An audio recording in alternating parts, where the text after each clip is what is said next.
Hello, ladies and gentlemen. Welcome back to Style Esports Season 9. Tonight, we have the Demacia bracket and playoffs here. That pressure taking on Madison Esports, Cottage Cheese carrying on the dairy theme that so many of the Madison Esports teams have. I am Truda Vega. I will be your play-by-play caster tonight. I am joined by the lovely MXL holding down the color casting position as well as doing production. How are you doing? Doing all right. Hopefully everything holds up well on my end. Tonight I've been having a few technical issues, but as of right now, everything looking good, and I'm very excited to see what happens in this series. Yeah, I mean, I do believe that Madison Esports Cottage Cheese are the 4th seed.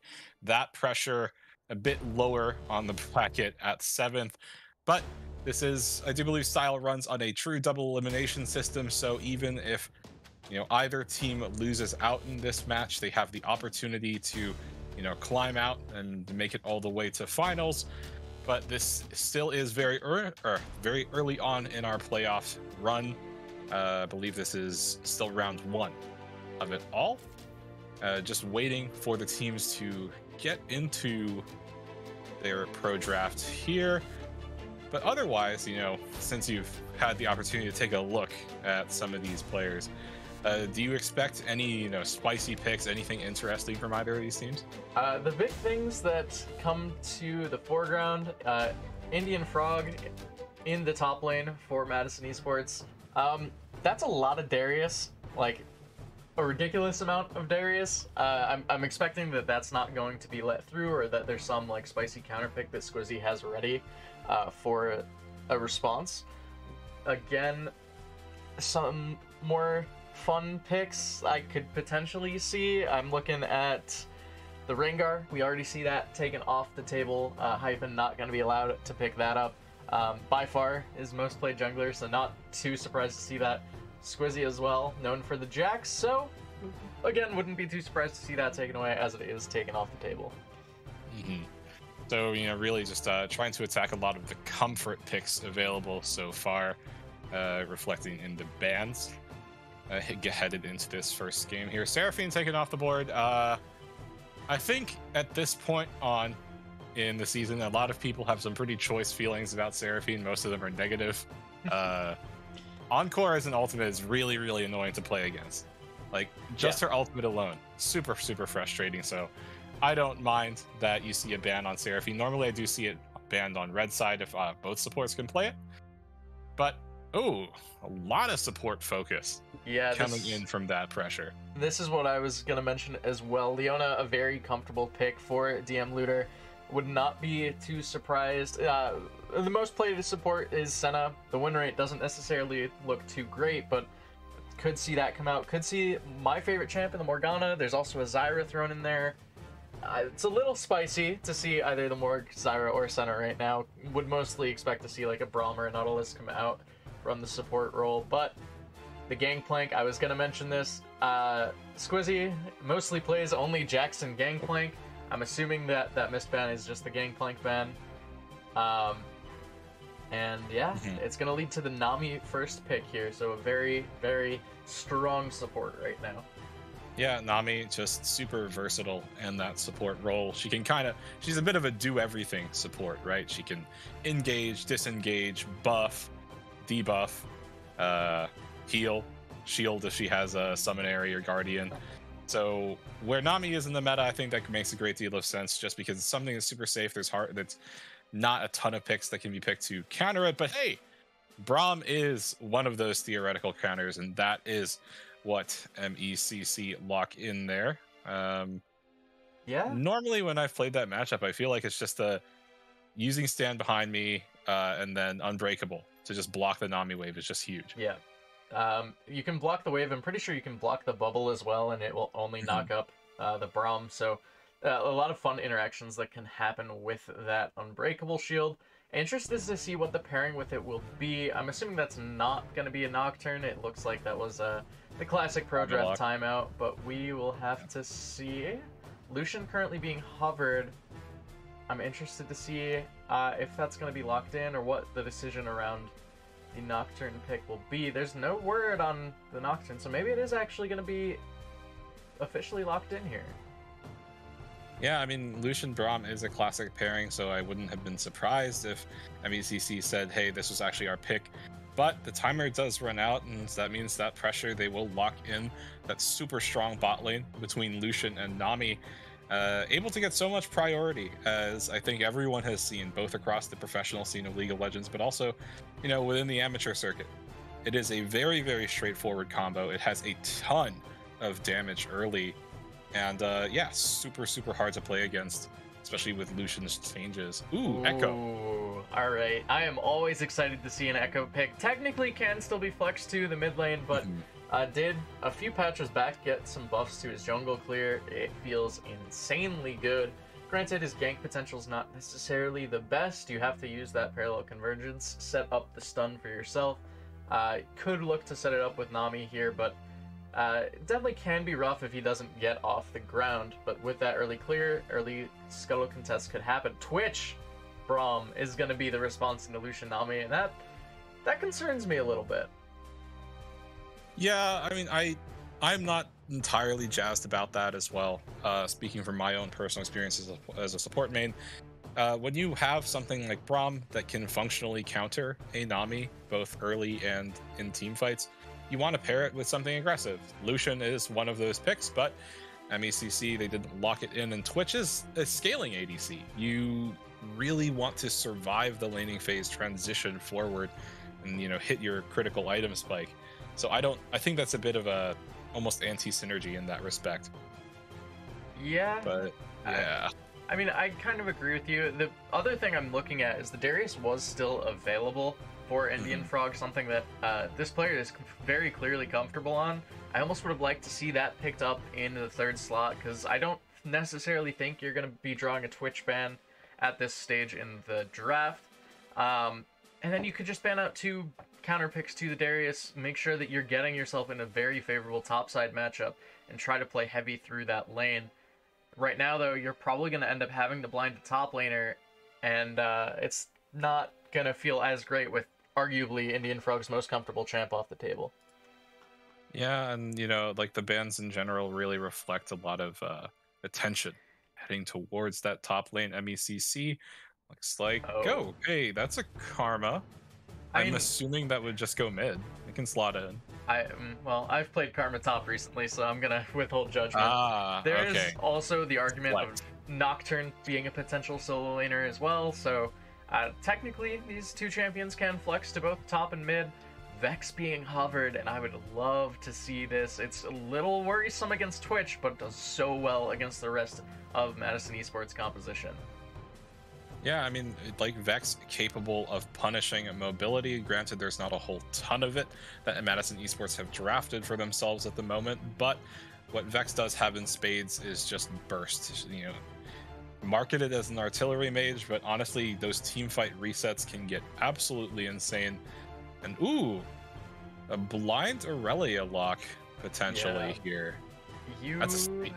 You mentioned resets, and Aurelia is one of the champs known for it. Her Eternal is literally how many Q resets she gets. It's nuts. I tried to make a connection. It's fine. We'll see. I'm interested to see what the lane matchup will be. And Urgot gonna be hovered, gonna be locked in. So this should lock in the Karma to the mid lane, Nocturne to the jungle as well. I'm very excited for any Urgot pick I see in a game. Yeah, I mean, I think Urgot went from, like, after his rework, right? Yeah. He went from a champion that everyone was like, man, this champion's so boring, he has such a weird play style, to, oh, this champion looks so scary. He, like, and when you get that team fight fear, the big AoE can completely control the pace of how a fight breaks out. We are here into that champ select proper, but now that we've had the opportunity to take a look at what these drafts are, is there anything that stands out to you as, man, this should be the winning team? I mean, the big thing that I'm looking at right now is the side of that Pressures comp just has so much team fight potential. I'm looking at Vex. You get the Shadow Surge personal space combination that is so devastating. Leads into the Mistral Bolt. You get a really, really big one shot coming out onto generally like 2 or 3 members, and it's still a relatively squishy composition with Twitch Karma, right? But you look at that, you have that combo, you have the Vanguard's Edge from Aurelia, you have Nami Wave, you have Lucian being able to just pump out damage over the course of a team fight as well. It just seems designed to be this really, really heavy mid-game spiking team fight composition. Madison Esports, you mentioned earlier, this is a very big sign of a Twitch carry game. You are looking to scale late, you are looking for this Twitch to get really, really strong in the later stages, jump out from stealth, and just one-shot somebody. I'm interested to see if it's going to work, but the issue I have is you're playing against Nami, who's squishy herself, but ebb and flow is a decent amount of healing. Lucian can dash out, can generally play pretty safe. Echo has an R, Vex has a W, Aurelia has a W, and it's so much damage reduction, damage mitigation coming out, that it's gonna really be hard, I think, for Blaze 1209 to get into these fights as well as he wants to with these Twitch flanks. Yeah, I absolutely agree with that. When you have so many champions that can dogpile on a primary target, that primary target, you know, you need the tools to stay alive. But that being said, I think Madison Esports, they did draft things that can potentially help, right? We've already talked about the Braum using Unbreakable to stop up a Nami wave. But this is also a game where you have a Karma mid, right? And that's a Karma who loves to get AP. You're going to have a very strong shield because you have a better economy in the early game. And maybe that's something that can prop up that Twitch pick. But I think one thing that does stand out as an X factor to me is this Nocturne pick here for Hyphen. And I don't know about you, MXL, but I hate playing against Nocturne. It doesn't matter where the meta of the game is. I hate it when he just ults and the lights go out and I can't see anything, and it is one of the most painful experiences in League of Legends. So I am very interested to see how that particular pick will shape up. Yeah, and it does have some decent synergy when you look to pair it with something like the Braum, who, if you land that Winter's Bite, concussive blow stacking is really easy when Nocturne gets a point and click, just I'm on top of you now button. So definitely could look to see some synergy coming out there.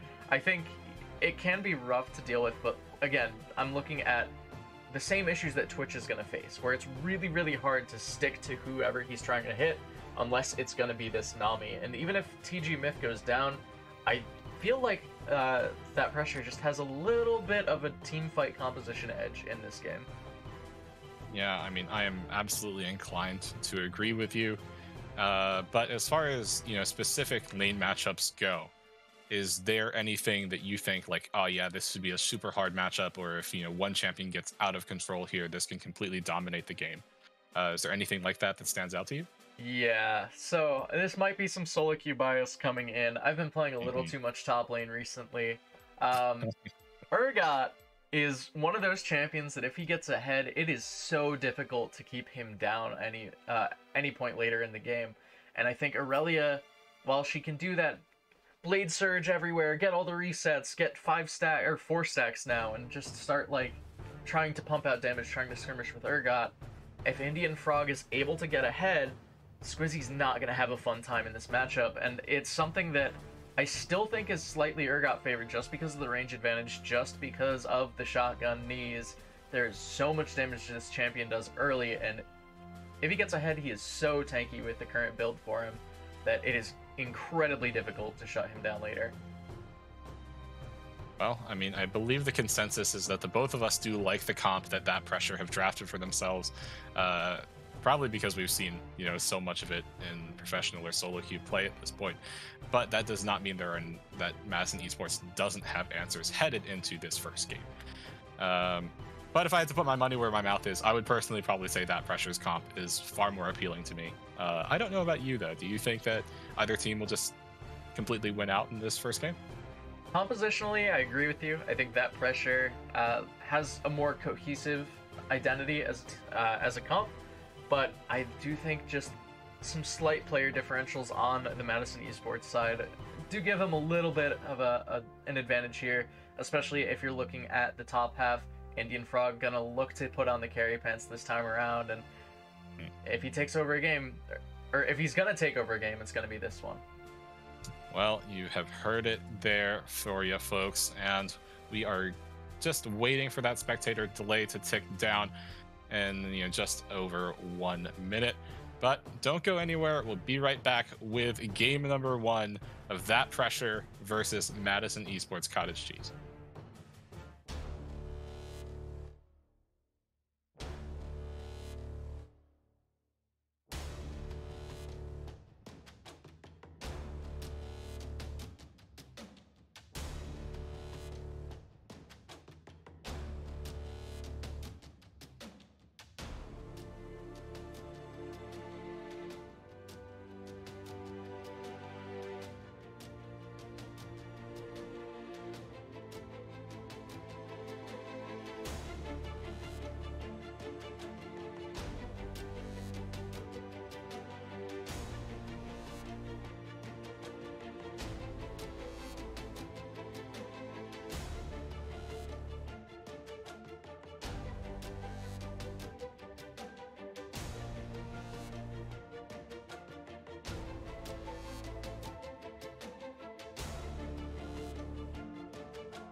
Welcome back, ladies and gentlemen, arcane enjoyers of all ages, to Style Esports Season 9 here in the Demacia bracket of playoffs. Tonight we do have That Pressure versus Madison Esports Cottage Cheese. Game number 1 coming in. Both teams playing it safe, going for that standard 5-point. But that does give us the opportunity to talk about, some rune choices. Once more, I am Trudabega, joined by MXL, holding down color for tonight. And I think we did see a few interesting things, starting off with the Vex. rune choice wise, right? Yeah, so, oh wow, I actually started tier as well. So running the phase rush, not something that I've seen too frequently on Vex. I'm used to seeing the electrocute or dark harvest builds. You're going all in on the hit one person with your R, one shot them, get a reset, look to do it again. But this time around, looking for a little more survivability, it seems, in the lane. Mostly looking against the Nocturne, I'd assume, with that phase rush, and the tier to me signals a little bit of scaling, so not entirely against it, just wasn't expecting to see it this time around. Yeah, I mean, I am right there with you. Normally, when I see Vex, like they just go for something like super dominant in terms of rune setup. But I think the other thing that is probably most significant, at least keystone wise, worth pointing out, is that TG Myth on this Nami electing to go for the bit of a safer choice with the summon area as opposed to the electrocute that everybody is a little bit more used to seeing nowadays. But otherwise, everything seems standards. Got some biscuit enjoyers on both teams here. Oh, Ooh, wait. Gray Z dashed forward, eats the stun from the concussive blows, but he's getting very low. One more auto might do him in. And yeah, by the graces of TG Myth having to flash forward, get that ebb and flow healing down. And yeah, Lucian Nami's aggressive, but I don't think you want to be that aggressive. I actually really liked that aggressive play. I think they had a window to look for something, but it didn't seem like it was communicated within the 2v2. Grayzo just looking forward again, though. Yeah, Gray is getting very low. The stun goes through. First blood Big. picked up for Blaze, and now he is going to get the second stun proc onto TG Myth. The poison is ticking down. TG tries to get the healing, tries to get the ability to stay alive. Nope, not going to happen. Blaze gets to 2 kills, but here comes I Love Ali trying to get something back. He does kill Blaze, but is he going to look for the dive? Yes, he does. Under the turret, eats 1 tower shot, 2, and that'll be a kill. 3 for 2 overall in the kills here. And, you know, I would say if you are the side of Madison Esports, you like that. Yeah, I will say, 2 kills on a Twitch in the early game will always feel good. Mid-side, though, Hyphen's looking. Oh, we do have a gank coming in. As you said, Hyphen does go forward. Will he get the proc with the fear? Yes, he does. Under the turret, but able to walk it out just easy. Didn't even have to commit the summoner. And also got Golem Guy Galaxy's flash out of it in addition. So, Madison Esports off to a very strong start in this series. Yeah, Golem Guy Galaxy just not respecting the Karma Tether, walking in, still holding the flash for a little too long, does get punished as a result. Do want to touch back on the bot side play though. 2 kills to Twitch always feels good in the early game, but Echo getting 2 kills could make it a little trickier for this AD carry to stay alive in the later stages. He's looking mid though. We do have a phase dive coming in, does force the flash out of his mech, but Karma does stay alive. Oh, but it's okay. Whoa. That was very close. Smek playing it aggressively actually walked forward into Golem Guy Galaxy's abilities. Oh, I Love Ali still over on the side here. No, he's not going to look for it. He can't go for another tower dive this early, but down in the bottom lane, Gray did try to go forward again, but I do got to say DM Looter has been very on point, throwing up the Unbreakables to stop up a lot of this damage from the Lucian. Yeah, really negating a lot of this 2v2 prowess, but doesn't matter. They are getting aggressive once again. The Echo is looking for the dive. Will the Twitch go down? Yes, nice shutdown and another kill into the jungler's pocket there on the side of that pressure. And as you said, this Echo is starting to mount up 3 kills in his pocket early on. And, you know, what looked like a really strong gold lead for the side of Madison Esports is now completely evaporated, and it's all evened up. Yeah, so as much as those early kills going to Twitch felt pretty nice, Echo making sure to commit bot side, get those 2 kills early, does now enable this champion to get that Hextech Alternator, get back into the bottom lane, respond to the over-aggressive 2v2 from MECC, and as a result, he comes out with a 3rd kill now, so that, like you mentioned, evens up the gold differential and puts this Echo in an even more favorable spot. Oh, we do have a little bit of a 1v1 going on here in the top lane. Squizzy goes forward, does stack up that passive fully, and I would say definitely won the trade versus Indian Frog there. I mean, that's also part of the reason why I personally just don't like playing against Aurelia. It feels like you can You can do things right, and then she just stacks up her passive and starts winning. Yeah, I mean, to be fair, Indian Frog did miss the disdain, which I think would have That's true. added in a little bit of a shield, added in a little more damage, would have helped out in that trade. But with both top laners taking to level 6, I'm assuming we're going to see resets coming out shortly. Urgot really wants to get to that Tiamat, start getting towards that Titanic Hydra, because at that point, the damage output on this champion is absolutely insane. Yeah, absolutely. But, you know, everything is all evened up here. Just 4 kills on the map. No one has really been hitting the turrets. And I would say overall that farm feels pretty even. Although you do see some slight advantages in the mid and bot side for the side of that pressure. But it is Cloud Drake on the map at the moment. Like, that does give something for teams to play towards. So do you think that they should be, you know, looking for those stacking Drakes, either team? It's weird to say, but Oh, Paranoia wait, top. that's right in the top lane. Oh. Squizzy does go forward, is able to secure that solo kill, takes out Indian Frog, even gets the flash out of it, but Hyphen was there using the ultimate to just completely gap close, trade the kill back. And yeah, once again, just a 1-for-1 kill. Ooh, TP is coming in though from Indian Frog here. Hyphen does dodge away from the stun, and the Urgot has arrived. The TP has gone through. There is going to be the chrono break back in, and Echo, will he be able to get the kill? Yes, he does. That's a shutdown. That gets more gold for I Love Ali on this pick. 300 gold bounty now. Yeah, a little unfortunate, a little over aggressive from Hyphen. There's no way. No way. Okay, yeah. it looked a bit hairy. Ooh, Dark Harvest stack though for I Love Ali on the Echo, so getting a little more of that scaling going. But yeah, I think that top lane fight, you got the kill onto Aurelia early. It felt pretty nice. Granted, you do lose the Urgot. The Fear Beyond Death did end up going wide. The flash was just a little too late. So Squizzy takes that almost all day long. Then Indian Frog teleports back thinking, all right, we have the window to kill the Echo.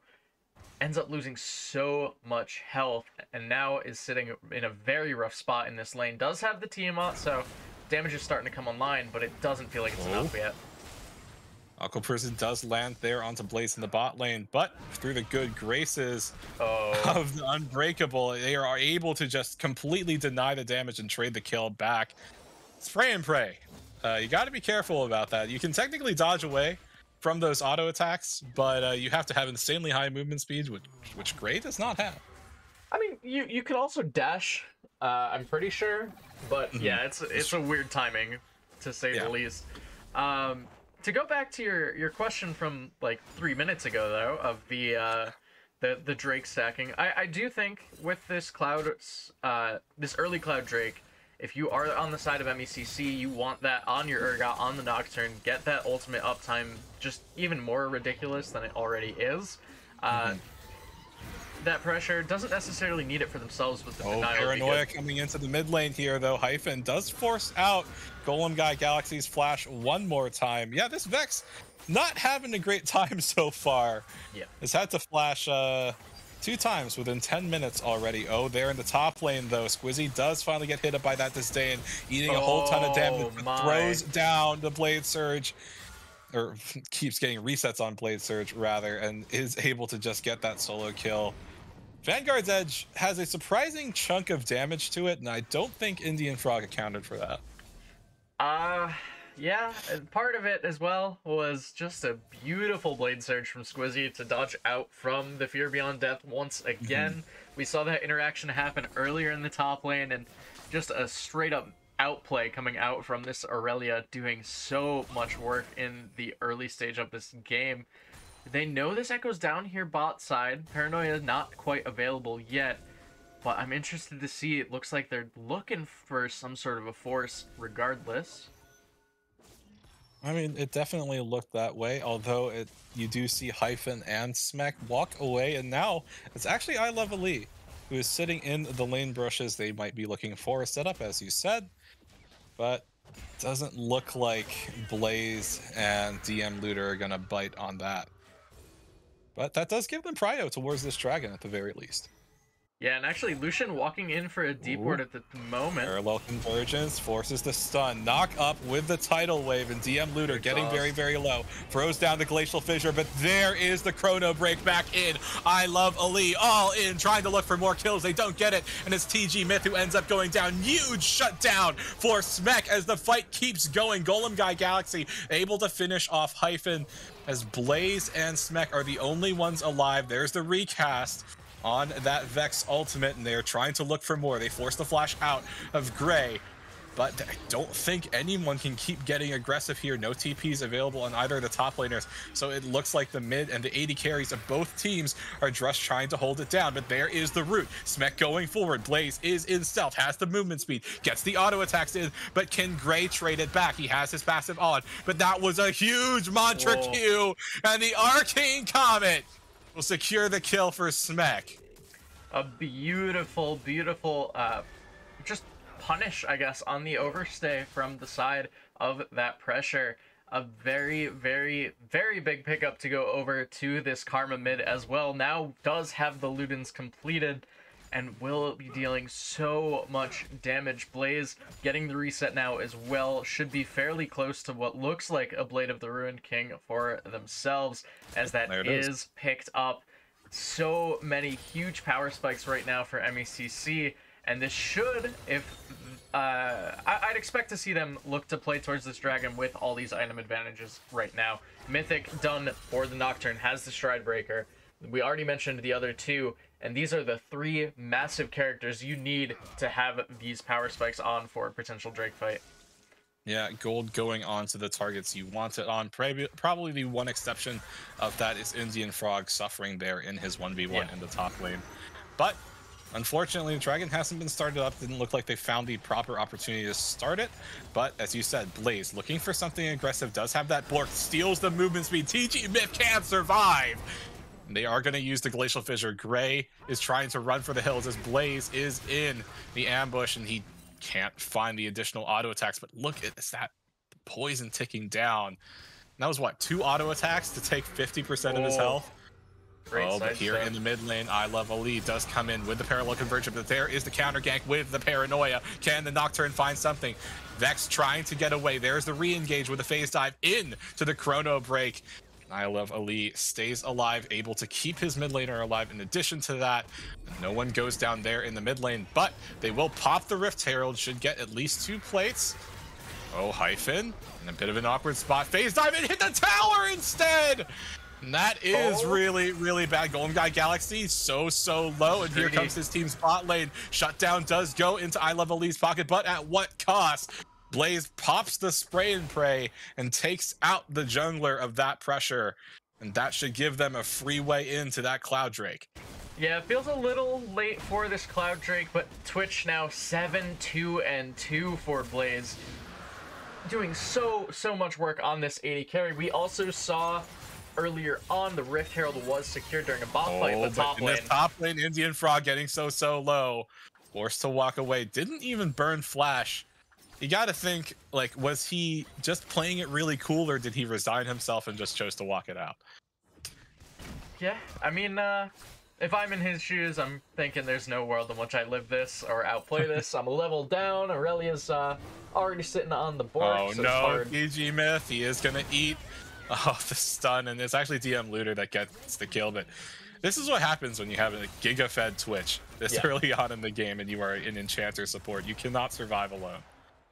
Yeah, and also opting into double Band of Glass Mirror seems a little rough around the edges. I think you end up losing out on a lot of power from getting a full Mythic, but but wait, there's a TP coming in. They want to try to go forward to finish off Gray, but this might be a huge mistake, as yes, it is. I Love Ali able to get the phase dive auto attack off. Huge shutdown, and the other kill goes into Gray's pocket. And they even committed Squizzy's TP in that bot lane there for it, and at this point in the game, that tower is just going to go down incredibly fast. Yeah, and the big thing here is Squizzy did not have the wait. Engage from Golem Guy Galaxy. Did find a way in, but ends up having to walk off because Karma can just shield herself, stay relatively safe. But as you were saying? Yeah, so Squizzy had just taken the top lane tier 1 turret, so why not try to run bot side, get that one for yourself as well. Did commit the TP, I don't think got anything off of the 2 kills that were obtained, but still coming out with another turret, accelerating the gold lead for their team at the moment as well. So right now, looking pretty good for that pressure. Just about 1,000 gold ahead, 2 turrets ahead, and yeah, Twitch is strong, but Karma, because she's building AP, won't be excessively useful later on. Definitely more of an early to mid lane bully kind of pick. And Nocturne will be tricky to deal with, but you've already got the Urgot down. It's already going to be hard for him to get back in here. And if it's just Twitch, you've got 2 people who can dive on him pretty reliably. A third if you want to count Vex as well. So I'm not too worried about that pressure's chances going forward at the moment. Yeah, I mean, something that you were saying even as far back as Champ Select really being reflected already is, for as fed as Twitch can get, if you have people just dogpile onto him, it doesn't really mean a whole ton. And we really just saw that in practice just now. So Blaze, he's got to be really, really careful, even with his Braum right next to him, because Braum can't keep you that safe. Oh, wait, that's an engage in the bot lane. Golden Guy Galaxy does go forward, but the Nocturne with the Paranoia is there. The Fear will proc, but you're so deep under tower, you have to walk away. And here comes Gray, uses his item to get forward there. And no, he won't finish off the kill. What's Echoes Gale Force? here. That's right. Oh, Echoes does go forward, looks for the phase dive, looks for something. Can he make his way on to Hyphen? No, he can't. But someone who's still alone is actually Blaze. He went into ambush and ended up backing in the alcove. So a lot of aggression happening just now in that bot lane, but no kills for it, which is kind of impressive considering how damage heavy both of these teams are. Yeah, the Shadow Surge personal space was interrupted, it seemed, by I didn't even quite tell what, but did result in the Twitch being feared a little later than ideal. And yeah, there's the bubble interaction we were talking about earlier, but the T1 now mid falls, and that's the entire tier 1 line cracked here for the side of that pressure. At 18.5 minutes, they have a ton of vision control topside. Looks like they're trying to play towards that Rift Herald. Yeah, I mean, when you have that kind of pressure and you're able to push in so well, it makes a whole ton of sense to keep that pressure up. That being said, though, Dragon is coming up here in less than a minute. It will be an Inferno, which means we're going to have either a Mountain or an Ocean Soul. I'm not entirely sure how strong Ocean would be when, like, these comps kind of want to burst each other to a certain degree, but Mountain would be very nice for both of these teams. Yeah, I think in terms of the compositions as a whole, Ocean's not necessarily the best soul you could see this time around. I think it's good on, like, Urgot, Nocturne, a little bit on Lucian, but everyone else, yeah, it's mostly looking for burst. It's mostly looking for just trying to survive against burst, not really looking for these extended fights. So interested to see what we're gonna get, but it looks like actually after all that Herald vision, we're gonna be playing for the second Drake. Both teams posturing for a fight. Indian Frog resetting has the TP. Squizzy on the way down as well. Yeah, and they are trying to get this set up. Oh, here is that TP from Indian Frog. As you mentioned, Paranoia used. So has the Glacial Fissure. They're trying to find TG Myth, and they do. But look at how low I Level Lee gets. Forced to use the Chrono Break to stay alive. Fear Beyond Death gets the fear. Gray flashes into the enemy team, trying to trade a kill back, but he can't. And I Level Lee will drop. In addition to that, Golem Guy Galaxy forced to watch as the rest of his team gone down. They were able to take Blaze out, but that is a massive team fight win for the side of Madison Esports. Yeah, and I'm a little confused as to why Myth was walking so far forward. It gave the window for the side of MECC to just collapse, destroy the Nami, make sure that any sort of sustain was not going to come through in the fight. Hyphen does end up following the flash as well, secures the kill.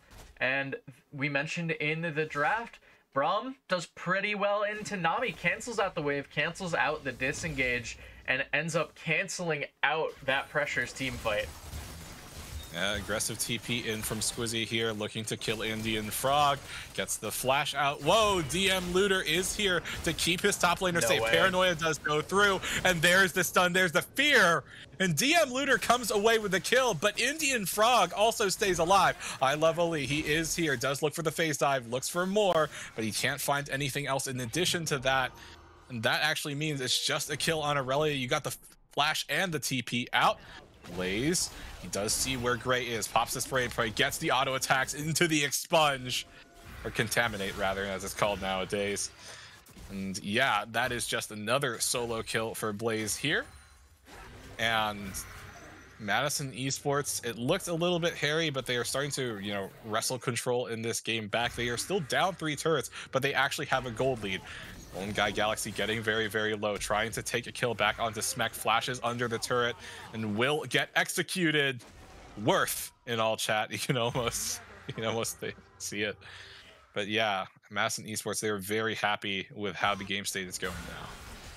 Yeah, I'm not too sure how I feel about burning flash to deny the kill gold. I agree. I think it's definitely good to deny that, but I'm interested to see if that flash being down will be punished here by MECC going forward, because Vex, while she can get in pretty reliably, getting out is a different story, especially if you don't have access to that summoner spell. Interested to see how that will play out going forward, but for right now, Blaze might be looking to get a little spicy once again. No. I mean, I think it was pinged out on the minimap. It's like, hey, look, guys, Echo's here. And then Smek was like, that's cool, bro. I have like 20% health. Bye. Yeah. So Blaze just walks it out. But, you know, there is a lot of standing gold here. Squizzy might be caught out, does have that fear tether on him, and it will proc. But Hyphen walked away, didn't want to get stunned up and give Aurelia way back in. But here is iLevelE getting really aggressive. One more auto attack will proc the stun, and that's just another kill. Tidal Wave will get used. So there's the Paranoia, there's the dive. Hyphen going in, and he will stay alive. Stand behind me, giving those bonus resistances, and there's the Vanguard's Edge from Squizzy, trying to trade a kill back. Golem Guy Galaxy is there, but can they take the Braum out? The answer is no, and the fear beyond death will be coming in here soon. Absolutely not. Blaze is like, I want more. Gets another kill, 10 kills on this Twitch, and Madison Esports, they're making it look easy. Yeah, again, just a little bit of an overstep, a little bit of an overstay coming out from that pressure, and very well punished by MECC. They end up taking the turret mid lane. They end up going to look for this Baron as well. And a very, very nice set of plays coming out from DM Looter. This Braum looking disgusting. Squizzy wanted to look for the fight, wanted to look to continue the engagement, ends up getting canceled. Oh yeah.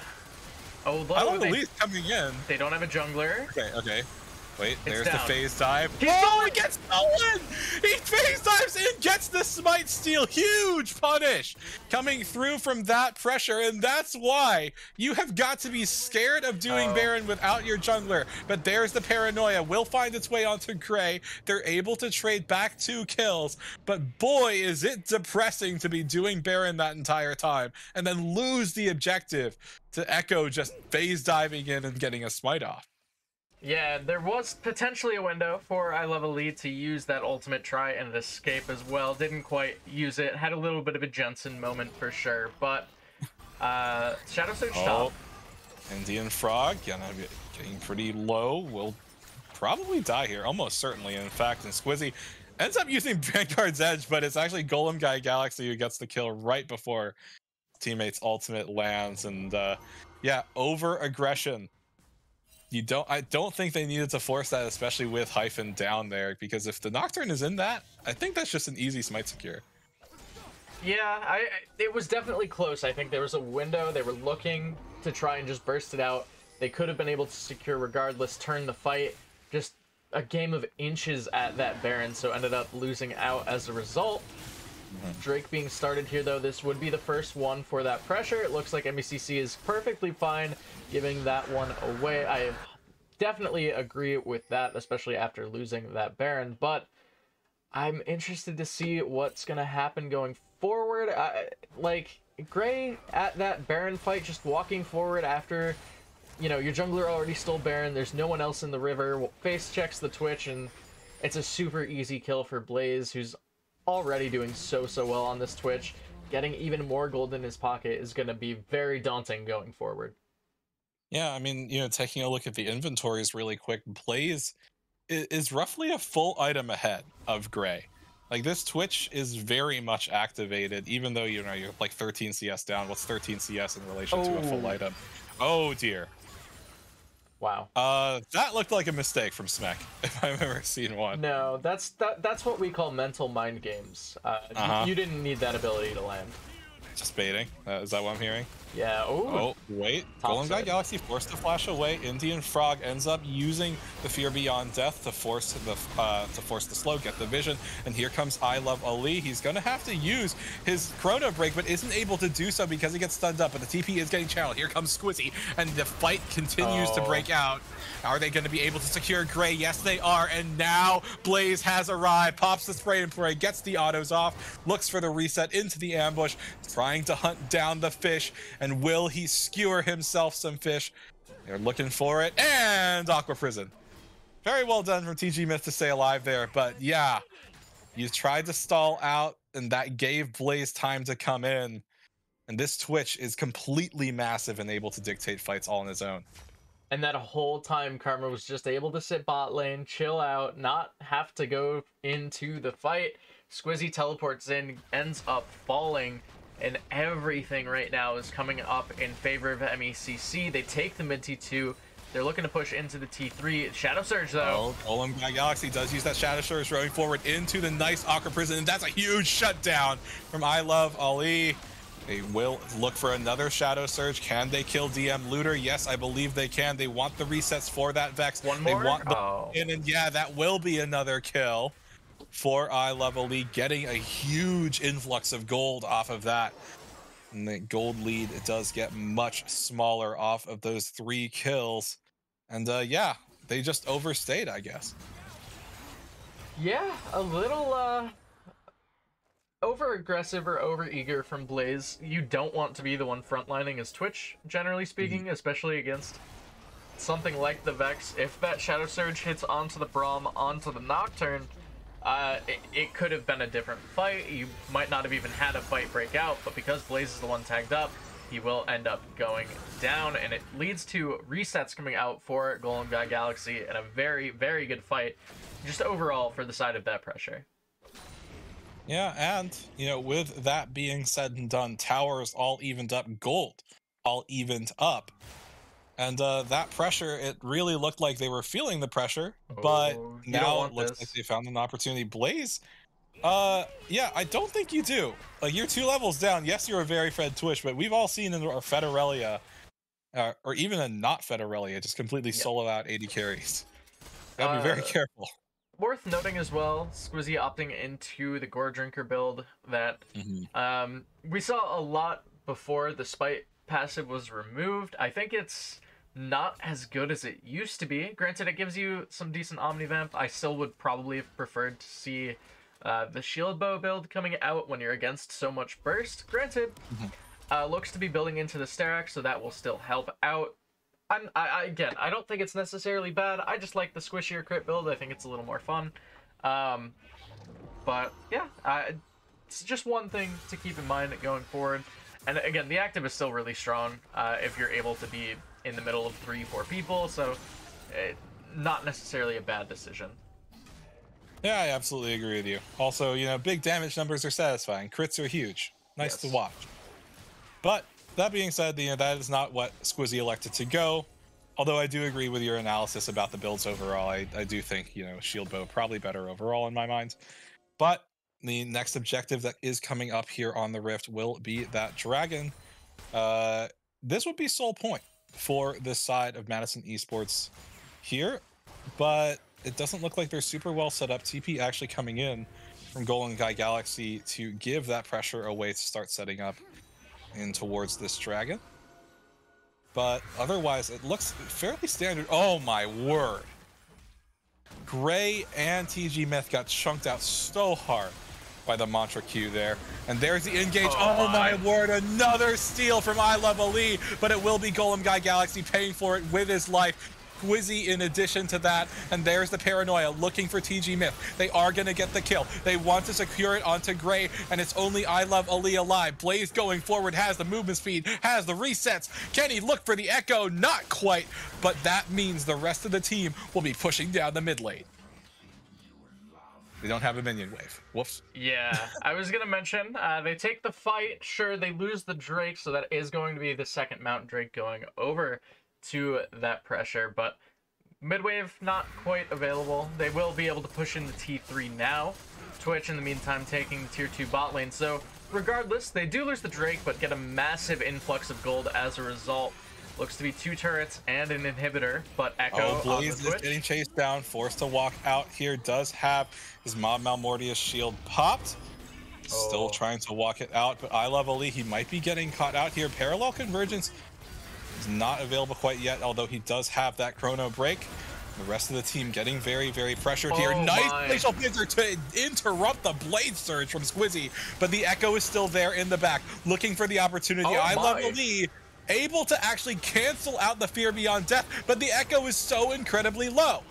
There is the Shadow Surge. Golem Guy Galaxy looking forward. Paranoia is called in. And oh dear, Hyphen is coming in, and DM Looter able to get back over the wall with the stab behind me. They're looking for the stun. They're looking for the kills. Squizzy able to stay alive. Vanguard's Edge will be used, and the Nocturne is going to go down. And Blaze able to trade back the additional kill on TG Myth using the Spray and Pray. But this was a really, really messy fight from both teams. Ultimately, though, it is going to be that pressure that come away with the kill advantage. That is the most important thing. I mean, the weirdest thing about that fight to me is it starts with I Love Ali jumping on to Blaze on the Twitch, going, oh, I'm Echo, I can just one-shot him, barely standing outside of the Parallel Convergence while in that stasis from the Hourglass, so doesn't get the stun on Blaze. Blaze is able to live as a result, and somehow Blaze is the only one who lives as a result of that whole encounter. So just really, really, really scattered fight coming out from both sides, like you mentioned, but it still just seems slightly in favor of MECC. They lost the fight, sure, they get, you know, a little more gold in TP's pocket, but they're playing with their food a little bit, it feels like. Yeah, to a certain degree, I definitely agree. The Blaze already has a QSS in his inventory. That is a 117 MR. 80 carry. Paranoia will get used here. They're looking for Squizzy, but there is the tidal wave. Blaze does eat a fair bit of damage, but that's a huge Glacial Fissure to come through. Squizzy does go down, but what does it cost? I Love Ali does go forward, has to use the Chrono Break, but Fear Beyond Death as Indian Frog finally putting those carry pants on, able to get 2 kills for himself, takes out the enemy team bot lane, looking for more, is not gonna secure it, but I Love Ali, he has a massive shield from that Parallel Convergence, might be able to get one more kill here, and yes, he is. The poison is ticking down though, and that might just mean he dies in mid-air. That's gonna be the ace for Madison Esports. Cottage Cheese here. They have the minions and the death timers are long enough. I do believe that should be game 1. Yeah, definitely feels like they are closing out the first game of the series. A little rough early on. Definitely had a few scattered or uncoordinated fights, but overall, once they got to that late game stage, very, very decisive team fighting. The objective control wasn't necessarily the greatest, but did have some good fighting later on, and they take the first game of this series. Yeah, you can almost hear Indian Frog, who needs a mythic item. Didn't even finish it by 35 minutes in. It's Urgot. I don't know. I can't blame him. Yeah, you're right. Mythics feel still really a bit bad. Yeah, poor Urgot. Yeah, that will be Madison Esports Cottage. She's coming out here with a game 1 victory, which means they just need one more to secure this match and go forward in playoffs. But that being said, you know, I think it's very clearly, you know, this Twitch got off the ground and he never got grounded afterwards. Yeah. So, you know, Madison Esports, they're going to look to close this series out in game 2, but that pressure, they might find a way back in and tie up the series. Don't go anywhere, folks. We'll be right back.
And welcome back, folks, to Style Esports Season 9 here in the Demacia playoff bracket.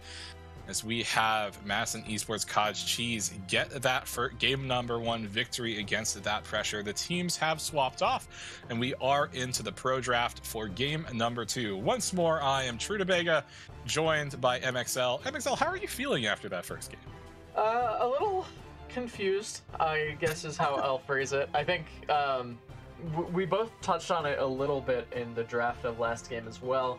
Seeing Twitch Braum get off the ground early is very, very rough when it gets ahead, and the fact that it was able to do so reliably, so easily, definitely is a point of concern, to the point where we both were discussing potentially looking at maybe a Twitch ban coming out from that pressure. They already are dropping one of the 2 support bans for a Karma ban, so definitely already looking to change it up. Yeah, and I will say that that Smek there on the Karma, while not having like a ton of highlight plays, the full AP pen Karma was very, very significant as a zoning threat. And I also think this makes a great deal of sense, right? The paranoia was, once again, so annoying to play against. So I think those are really fair bans as far as adjustment is concerned. But this does open up the possibility for that Seraphine first pick. MECC, they look like they're considering it. Seraphine and Leona both are available. They were banned away by that pressure last game. And I'm not sure if that's actually Braum first pick, but it might be. And if it is, pretty solid pickup. Especially... Don't do it. Yeah, I was going to say, you don't want to take Leona into Braum, I don't think. Doesn't sound like too much fun, like at all. But we'll have to see. Yeah, I mean, that pressure, they're hovering it. Oh dear, they lock it in. Oh boy, yeah. So, generally, with Leona, Solar Flare is used as an engaged tool onto a character where you can get some, like, skill shots as follow-up, right? Okay, well, I like this adaptation then. But the concern when you're running against Braum is, like, the big one that sticks out is Leona Misfortune as a pairing. Braum puts up shield, Misfortune R doesn't do anything now, right? So Kaisa at least circumvents that a little bit. She can reposition around wherever the shield ends up. So definitely like that little pivot.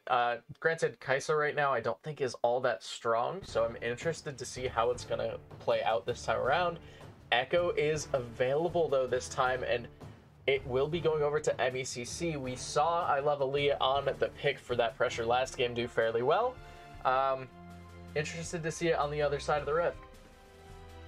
Yeah, I mean, I like whenever I see a team pick something that the other team played the previous game in a series, I feel like that's always a little bit of a gauntlet being thrown. Like, hey, I'm gonna take what you just lost on, and I'm gonna beat you with it. But that being said, you know, Braum Ashe is a fair bit of setup as far as Echo is concerned, so there is that synergy there. And Ashe is a pretty long range AD carry. Ooh. All right. Yeah, so it is now locked in. This was banned away by MECC last game, so this time around, Squizzy not going to be playing the Aurelia. Will be going on to the Wukong pickup. Ashe Braum as well. I want to touch on this lane. Back in my day, I mained a lot of AD carry and support. Found the role really fun. Interested to see how this lane plays out. It tends to be pretty low damage, but extremely high utility. You can still, like, get early kills, like level 2, level 3. If Braum ever lands a Q, Ashe autos are guaranteed slows. You're going to get stunned up unless you flash early. And even later, Enchanted Crystal Arrow, Glacial Fissure, you still have the stun potential coming out from this duo. They do need some damage to supplement it, a little more than what I think Karma did last time around from the mid lane. But definitely a very strong utility-focused bottom lane. Yeah, and I completely agree with you on that front. Leona or Kaisa, if either of them ever get caught out of position, they will almost certainly need to be flashing away if Ashe and Braum are there together. But, you know, something that is really interesting here is a blind Wukong pick. And honestly, I don't think that the top lane went super poorly for Squizzy in that previous game. I think Squizzy did all right. and perhaps that Wukong can bring something dynamic. And when you look at this draft from that pressure so far, it does look a little wombo combo-y to me. So like, you know, you have a lot of AoE CC, you have a few means of engage. Yeah, for sure. I definitely agree with you on that front. Nunu just going to add to that front line, add to that engage potential as well. And this champion's early ganking prowess is insane. The biggest snowball ever. Definitely going to be a big thorn in the side of MECC's lanes. I'm interested to see how it plays out. A lot of top focus bans though, so getting rid of the Urgot Darius, two matchups that Wukong does tend to struggle against. I'm interested to see what the pickup's going to be, but it does leave open another utility mid laner in the Zilean and potentially a Nasus coming out. I'm very excited if this gets locked in. Nasus is something you just don't see in competitive super often, and ooh, it does get locked. Yeah. All right. There is going to be one question that should be asked throughout this entire game, and it's going to be, what the dog doing? Indian Frog needs to be scaling, needs to be stacking in the early stages. Wukong, notoriously a strong lane bully. Graves locked in as well for what looks to be the mid lane, so into the Zilean. Really like having that mobility in that matchup. I'm interested to see. Technically, you can still flex Wukong mid, but like, don't. We'll have to see how it all plays out. Yeah, I mean, I agree with you. You can flex Wukong mid. I don't think that, you know, Graves suddenly has a fun time in top lane though. Wither is devastating against that champion, because, you know, you lower attack speed. Graves can only get 2 auto attacks in anyways, and yeah, not a fun time to be had. That being said, I gotta say that pressure's comp, unless Nunu and Willemp go significantly into AP, or you have your Kaisa itemized for that as well, it is very, very physical damage focused. Yeah. Now, granted, into most compositions, if you're against something that is very squishy, your damage profile tends to not matter too significantly.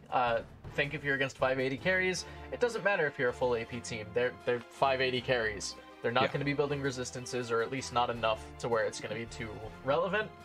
This time around, Nasus. It's Nasus. That's going to be pretty rough to deal with if you are that full AD composition. Granted, a very good friend of mine like swears by, I think it's Comet WMAX AP Kaisa bot lane. So I guess technically you could go for like the AP hybrid build for the Kaisa.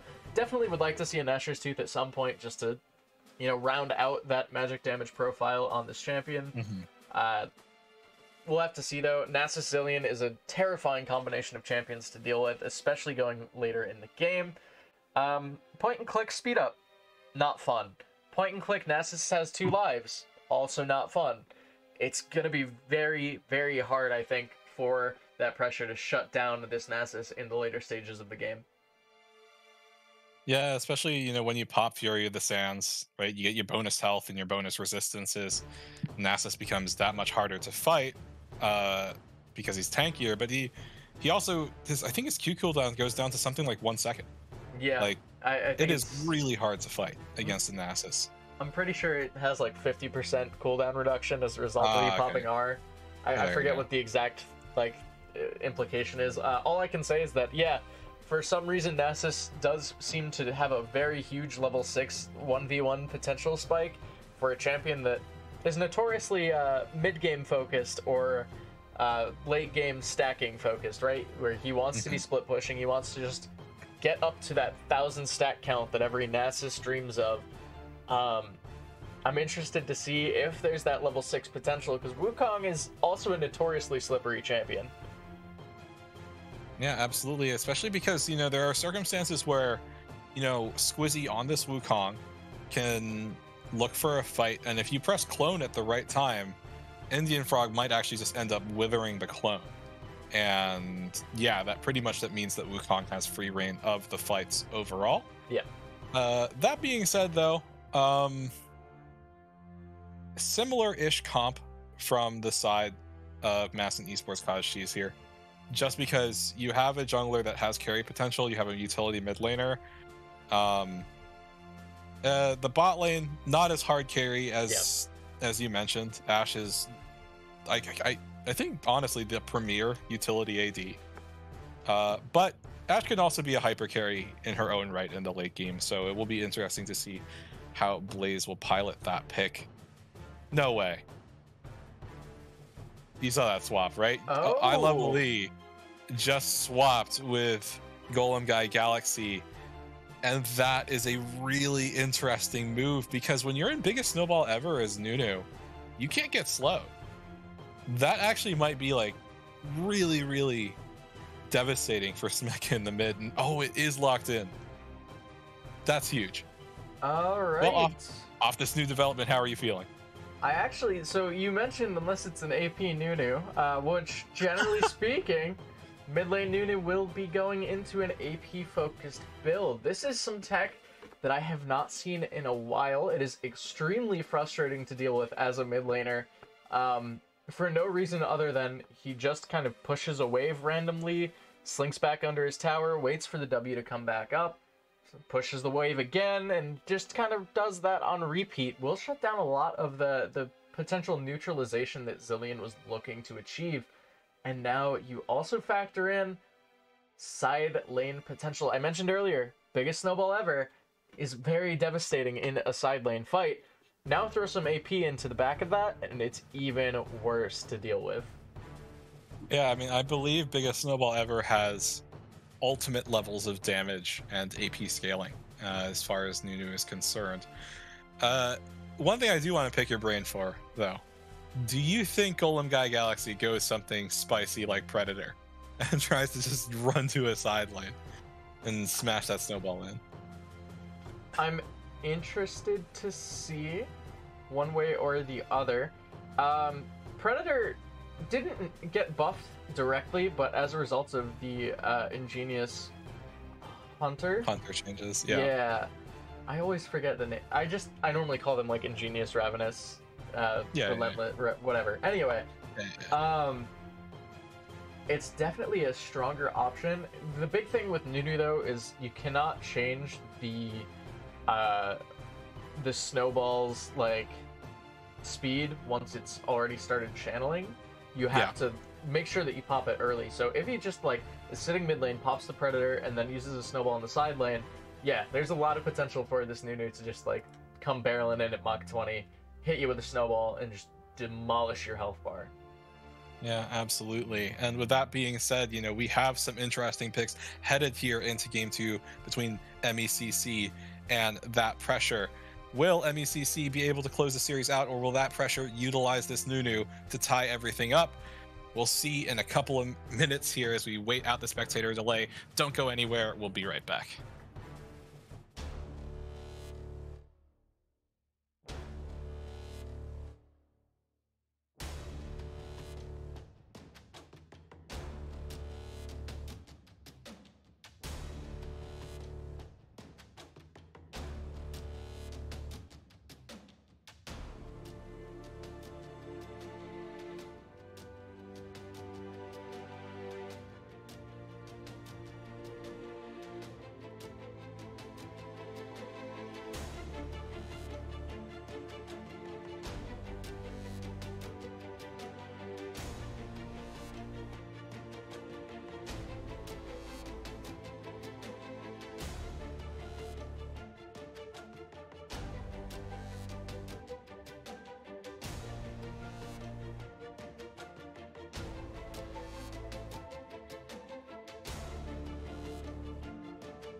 And welcome back, ladies and gentlemen, as we are getting into Madison Esports Cottage Cheese here versus That Pressure. In game number one, Madison Esports, they were able to secure a victory after a fairly back and forth game overall. But that being said, if they can manage to win here, they close the series out and they advance to the next round. And That Pressure would drop into the losers bracket. That Pressure, they don't want to let that happen, and they want to tie it up, bring us to a game three. But with all that being said, I am Truda Bega, joined once more by MXL. And MXL, you can see some really interesting rune choices here. So tell me about them. Yeah, so while most of the runes, the keystone runes that I see, I'm a fan of, like Nasus running fleet makes sense to me. You're looking to sit back, scale in. Ash running lethal, a little less lane potential, but will scale just a little bit better. Nunu running the Dark Harvest. I definitely like this a little more than the Predator, even though Predator is by far more fun.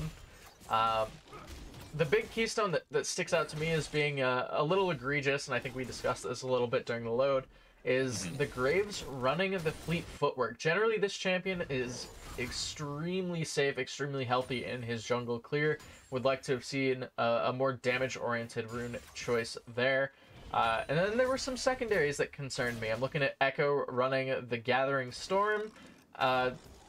Seems you're playing the scale a little bit too hard as this champion.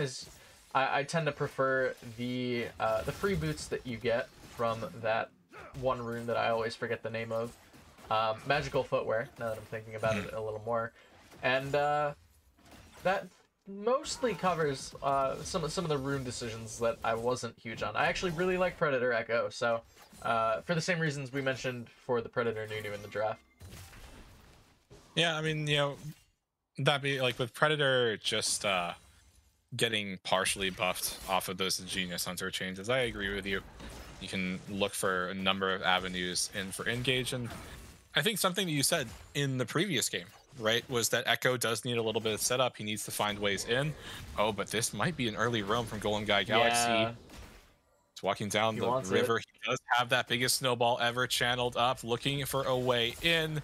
Will it find its mark? It's headed towards Blaze. It's really, really big, and it does find its mark. Forces the flash out of Blaze, but Golden Guy Galaxy does go forward. Ignite ticking down, and that is going to be for the first blood for the mid laner of That Pressure. That's why you got to be careful about an AP Nunu pick in the mid lane, man. Oh, hey, and the thing happened topside. The Wither down onto the clone as well, so already some good signs coming out for That Pressure in this early game. Yeah, I mean, this is the Nunu special. I mentioned he's probably looking to just dodge the lane, doesn't really want to do much into the Zilean, and this is very reminiscent of some Huhi Aurelian Soul stuff going on. The Wither top, though, Echo's here. Yeah, as you said, Echo is here. There is the parallel convergence into the phase dive. Does not get the stun off. It forces Squissy's flash out, though, which gives Indian Frog, some breathing room, able to push the wave in. Probably not even going to have the TP out. Oh! That's big. Nice double bomb into that stun there from Smack. But I Love Ali has shown up, throws down the smoke bomb, gets a slow off, and forces out the Zilean flash, which is a really nice move. Zilean is notoriously vulnerable before 6.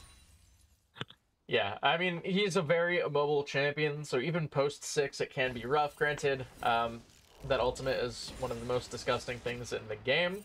He'll just have a full second health bar at the level 6 point. But you do see Golden Guy Galaxy just doing the Nunu thing. Push a snowball, try to push the wave, try to just roam around the map with the pressure you generate. That's why earlier that double bomb landing, making it so the snowball only hit the cannon, actually kind of a big deal. It denies a lot of what this Nunu pick is looking to do in the mid lane. Yeah, absolutely. And, I think one thing that we didn't think about here in this game is that when you have a Zilean mid... Oh, wait. Fight happening there, and the Predator does get popped. Golden Guy Galaxy does get pretty low. Don't think the Time Winder will be able to secure a kill, and absolutely not.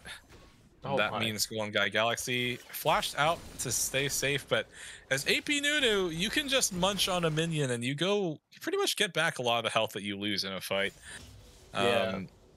And there's also one big interaction to take note of, and we did see it there in the mid side. It's a little niche, it's a little hard to spot, but Nunu cannot be slowed during the channel of his W, which results in that Zillion E just kind of being wasted if it's used during that, but bot side. Potential fight here in the bot lane. DM Looter does throw out the Unbreakable TPs. into a triple stun from the parallel convergence. TG Myth getting very, very low after engaging with the Zenith Blade, but the TP has completed. Squizzy is here looking to take out Hyphen. He phase dives forward, able to secure the kill. Back on to TG Myth, but the cost is his own life, and that does mean that pressure has a way in to start up this first Infernal Drake. And yeah, this is also, I guess, something of a problem, so to speak, when you have a Nasus not able to TP into early fights at all. Yeah, so Squizzy does burn the teleport to match that of the Zillion. Meanwhile, Nunu starting the path back up towards the top side, try to just keep this turret a little healthy. Snowball wave clear is disgusting. But, yeah, I mean, the big thing to take note of here, Indian Frog does get a little bit of quality time with the wave, something that Nasus will always appreciate. So, still coming out pretty okay for MECC. Not necessarily ideal by any stretch. They do lose the Drake, they lose a few kills, but definitely not out of it at any, like, in any facet right now. Yeah, absolutely. I will say the one thing that I felt like, oh, that's that's toxic. cheeky. That's so. But yeah, as far as interactions are concerned, Smek is playing this Zillion here, and one thing that Zillion does have is his passive to give his teammates experience. Oh dear, Smek getting very, very low. Does he even have the ultimate? Yes, he does have the ult available to resurrect himself, but he doesn't have flash, and that might just be the kill for Golem Guy Galaxy. Channels off the full duration. Oh, he's dead. Oh, wait, it's the return kill. Oh my word. Smek playing it cool. Is able to resurrect himself with the Chrono Shift, even eating an entire full channel of absolute zero. And he just tosses the bomb back, and cool guys don't look at explosions. He's able to just get out. But I do want to see one particular interaction, and that is let Zillion level up your jungler to get an XP advantage and get this Echo going, give him the levels. And, you know, some potential slight edge as far as combat is concerned. But I don't think it's happened quite yet. I haven't seen anyone get XP from Zillion. So, kind of waiting on that in a personal sense.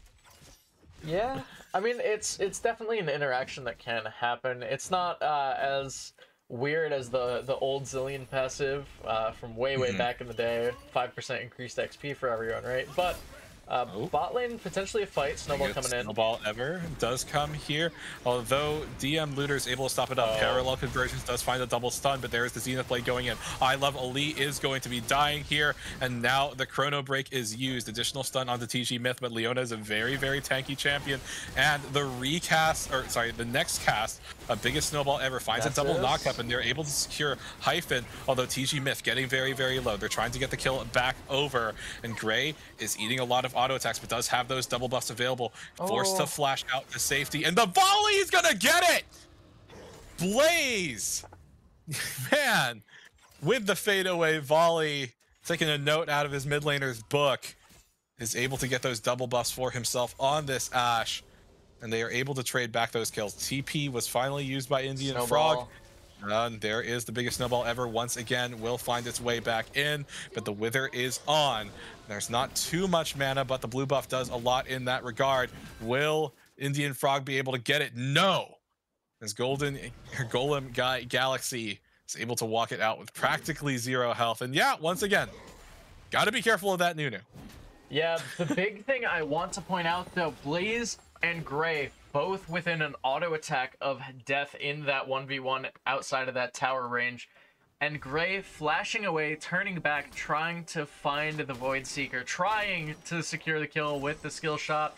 Blaze doesn't care, also just uses the skill shot of their own and ends up coming out on top as a result. Graves does a lot of damage mid. Yeah, and there is the parallel convergence getting used, but you do see the biggest snowball ever coming in here. Hyphen dashes away from it, ends up DM Looter ends up eating it, although there is the Glacial Fissure getting used, and now this Nunu is getting quite low. Will it secure the kill once again? Golem Guy Galaxy surviving by the skin of his teeth. You can barely see the green in that health bar. And yeah, that is a tilter, so to speak. You hate to see it when the enemy team player just survives barely, but this might be an avenue for aggression here in the bot lane. Blaze is able to proc his support stun. DM Looter is getting fairly low here, and yeah, there is the solar flare getting used, but Hyphen is arriving. But look at the map, I Love Elite not far behind, and this might finally be Gray's opportunity. No, it isn't. And the collateral damage isn't even going to find its way onto Blaze. There in the top lane, though, Indian Frog getting aggressive, is eating a lot of damage from the Cyclone, as well as the Armor Shred. This might be an opportunity for the Wukong, but Squizzy flashes away and flashes out defensively. And the bot lane fight continues as I Love Elite tried to find the kill onto Hyphen, but wasn't quite able to find it. Hyphen forced to flash out. And once again, just like the previous game, the kills are so close in this early game, and the gold is as well. Squizzy, ooh, didn't quite find the way to kill Indian Frog there. Yeah, it's close. Looking for just a little bit more poke, but Nimbus Strike should be available shortly. Indian Frog might not want to stay under this tower. Can't give up the stacks, man. He's playing it safe. Oh, that being said, there in the mid line, Golem Guy Galaxy getting very, very low stun. Will be proccing soon, and Smek does nab up the kill for himself. And it's just the old adage, what do you do when the enemy team has a roaming champion in one of their lanes? You attack that champion and punish it as hard as possible. Golem Guy Galaxy finally does get killed once more. Smek, though? Okay, yeah, he's just able to run himself out of there. You can see Gray is walking up. No, they're not really going to find anything off this, right? Yeah, they're out. Okay. Well, yeah, and especially with the hawk shot coming in. Predator, parallel convergence, will it find a stun? Yes, it does. Double stun. Gray forced to use the cleanse, but it doesn't mean anything. Smek now on a killing spree as DM Looter has shown to back up his mid laner once more. TG Myth, you're tanky, but you can't get out of this one. Double kill for Smek on this Zillion. 4 kills, 4-0-0, and that is the bounty as well. Yeah, turns out utility mids are pretty strong, especially when you pair it with an aggressive jungler like the Echo. You end up finding 2 very quick picks. Transition that into a dragon take. We see yet another Mountain Rift this time around, but again, this Nasus later on already going to be daunting to try and deal with. You throw a Mountain Rift on top of him, sorry, a Mountain Soul on top of him, it's only going to get worse. Yeah, absolutely. And, doing a quick check of the inventories here, so to speak. We do have our first mythic items getting completed. Divine Sundra there for Squizzy. And off of those kills, yeah, you can see Smek does have... Oh, my. Yeah, the Everfrost completed. So you find that double stun, and you can just get the root off, or you can get the root off into a double stun. One way or another, it's a lot of CC. Yeah, this item tends to be very strong on utility-based mid laners that have decent amounts of crowd control in the kit, so definitely like to see that. Gray might be caught here. Actually, no, Squizzy's just down. Squizzy does get hit by the Wither, but it expires before Hyphen and Indian Frog can get any sort of meaningful damage down. But with that jungler appearing in the top lane, I Love Ali, taking that as a means to try to see if there's anything that he can steal away. Doesn't look like it though, but he is going to transition into the mid lane here. Biggest snowball ever doesn't actually find its way in. Smek gonna use that flash early, doesn't find the Everfrost root, and he is gonna survive, although, a little bit of miscoordination all around on that particular play. Yeah, the biggest snowball ever clearing out the wave was a little less than ideal, I think. Gray already burning a flash, doesn't have cleanse. Ooh. Whoa. As you said, had to burn the flash, no cleanse, but the TP has come in. Good Squizzy flash. is there, and he does dash forward, looks for the Cyclone. DM Looter uses the Glacial Fissure to interrupt any continued aggression, and Indian Frog has now arrived, throws the Wither down onto eye level Lee, and look at that Kane doing a fair chunk of damage, but he's a little bit separated, forced to flash defensively. Blaze is here. There is an Enchanted Crystal Arrow available, but they aren't using it quite yet. Snowball does come in, and it is going to be able to take Blaze out. TP getting channeled there now from Smek. He does come in, unable to save any of his teammates. There is the absolute zero. They are going to get the kill with that, and he does trade it back, or sorry, Blaze trades it back because of the tower damage. Smek finally using that chrono shift for himself, does find a nice double stun, but there is no help here. You have to walk it out because your jungler is pushing the top lane, does pop the Rift Herald, but that is a substantial team fight victory for the side of that pressure as they find 4 kills in the bottom lane. Yeah, another very, very scattered fight. However, they end up losing a lot for it regardless. They're gonna lose the second tier turret. Let's see if this Rift Herald can even push for the 3rd charge. I don't think it will have it in it. Does end up getting taken down. But yeah, the fight does go in favor of that pressure for sure. But MECC, Hyven, just making sure that there's still gold getting traded back. They're still sitting 1,000 gold in the lead and still doing very, very well in this early to mid game. Yeah, absolutely. And as you said, trades the gold back, and that's no small amount of gold. Hyphen does try to get aggressive here, doesn't find anything, no stun to be had. But yeah, ever since they buffed that side lane turret gold, it is just massive amounts of gold swing when somebody's able to just secure that solo, and you saw Hyphen got 600 gold just for that. Seed of Play does find its way onto the jungler of Madison Esports. Glacial Fissure goes wide, but the aggression continues. Solar Flare is going to get used. Enchanted Crystal Arrow means that that stun is gonna last for ages. TG Myth goes down. Dragon spawning in just under a minute here. Hyphen getting very, very aggressive. Will be forced to use the Chrono Break back. Indian Frog pushing there in the top lane. Squizzy also coming. Nice root from the Everfrost, and that is I Love Ali going down. Absolute Zero getting channeled. There's going to be massive damage. DM Looter getting very, very low. The Braum is able to stay alive. Squizzy pops the Cyclone, tries to get the kills, looking for more damage. Pops the... oh, gosh, sorry. Pops the item from Blaze. Sorry, the Immortal Shield Bow. Ooh, completely blanked on it. But ends up dying for that aggression. And, you know, off of that, this might be an opportunity for the side of Madison Esports to look for a dragon, but biggest snowball ever here. Searching for Blaze. Will it find him? No way. And they just assume that he's out. They don't even look at the bushes.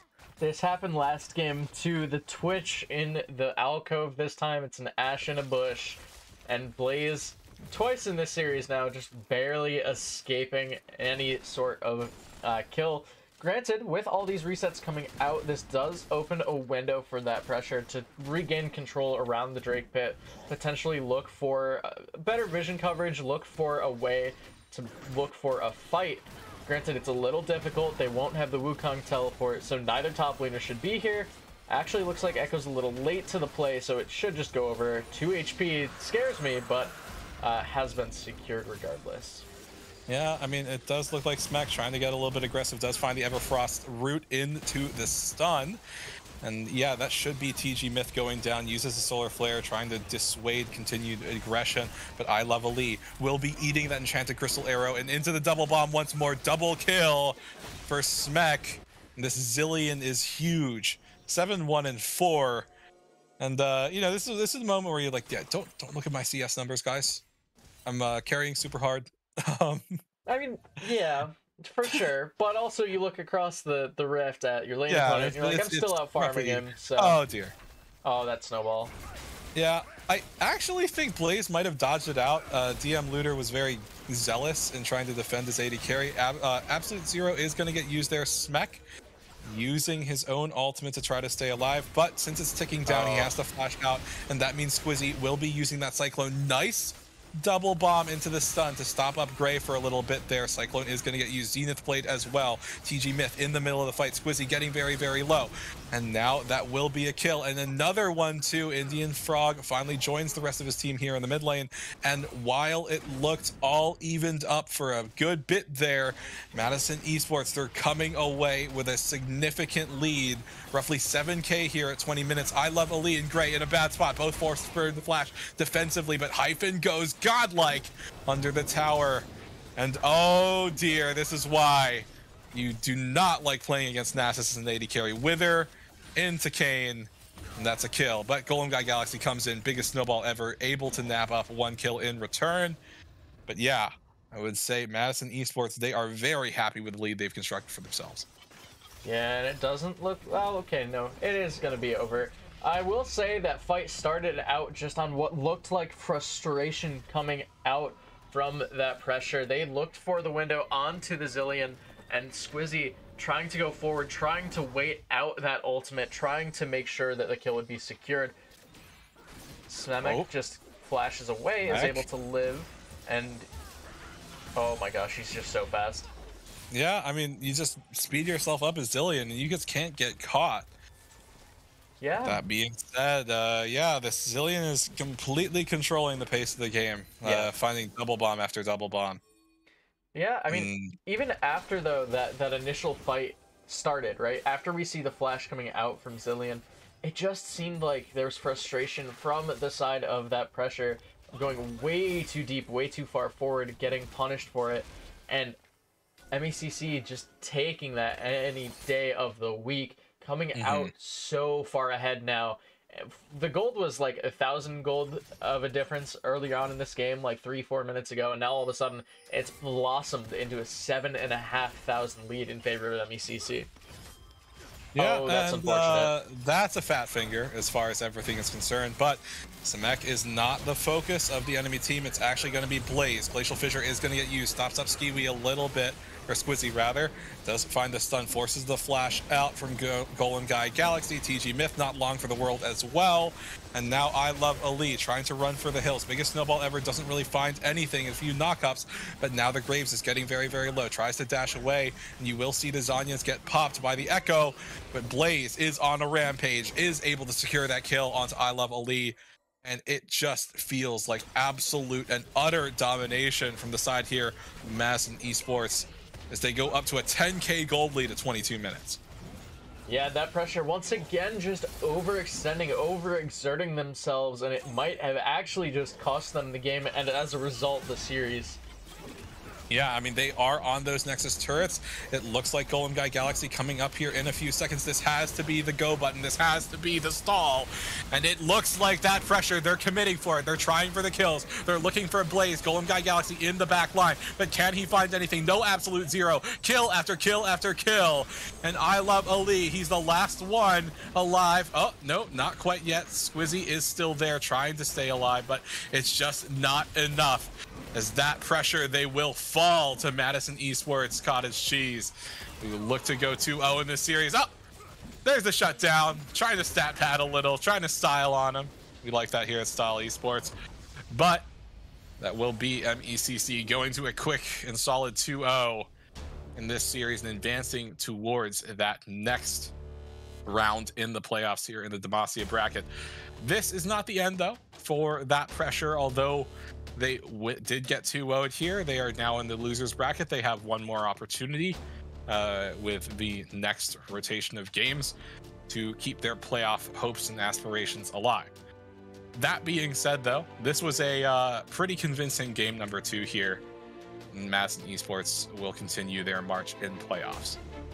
Yeah, just a very, very strong showing. Again, I think the big thing to take note of is MECC just playing it a little sloppy in the early games pretty frequently, and it did seem that that pressure was able to really go toe-to-toe with them early on.